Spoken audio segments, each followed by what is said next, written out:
గురువుగారు, సుఖం, సంతోషం, ఆనందం ఈ మూడింటి అర్థాలు ఒకటేనా, వేరువేరా? ఈ మూడింటిని ఎలా సమన్వయం చేసుకోవాలి?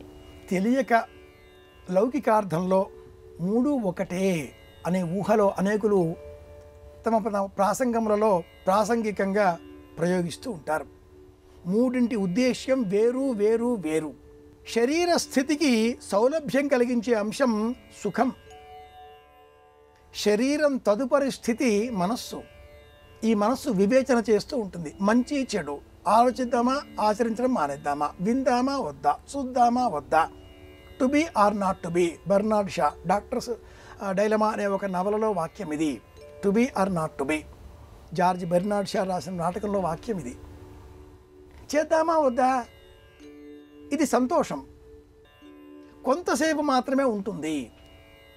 సుఖం కూడా కొంచెం సేపే. సుఖం కంటే సంతోషం ఇంకొంచెం ఎక్కువసేపు ఉంటుంది, అంతే. గదిలో శీతవాయువుల కోసం ఏసీ వేసుకున్నాం. దేహానికి సుఖం కలిగింది. కొంచెం సేపు తర్వాత మనస్సు కూడా సంతోషించడం ప్రారంభించింది. కానీ మరికొంత సమయం అయిన తర్వాత అబ్బా ఇంత చల్లగా ఉందేమిటి, తగ్గించండి అంటారు. గాలి వీచకపోతే ఒక సమస్య, గాలి అతిగా వీస్తే ఒక సమస్య. ఈ రెండింటిని అనుభవించేవి శరీరము, మనస్సు. వీటికి మించిన మూడవ స్థితి ఆత్మ. దానికి కలిగేటటువంటి స్థితి పేరే ఆనందము.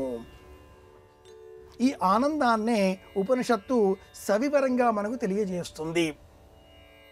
ఆశిష్ఠో దృఢిష్ఠో బలిష్ఠ తస్యేయం పృథివీ సర్వా విత్తస్య పూర్ణా స్యాత్ తేయే శతం మానుష ఆనంద. లోకంలో ఉండేటటువంటి సమస్త సంపదలు, ధనములు అనేకం అన్నీ కూడాను ఎవరికైతే వశమవుతాయో, వశమవుతే ఎంతటి ఆనందం కలుగుతుందో అది కలిగే స్థితి మానుషానందం. ఈ క్రమంలో బృహస్పత్యానందము, ఇంద్రానందము, ప్రాజాపత్యానందము, ఆ 13 ఆనందాల అనంతరం చిట్ట చివరిగా కలిగేటటువంటి స్థితి బ్రహ్మానంద స్థితి. ఆత్మకు సంబంధించిన అంశం. తృప్తి అంటాం దాన్నే మనం వేదాంత పరిభాషలో తృప్తి అనాలి. సుఖం శరీరగతం, సంతోషం మనస్సంబంధితం, ఆనందం ఆత్మ సంబంధితం. మూడు వేరే వేరే స్థితులు. ఇది సంగతి.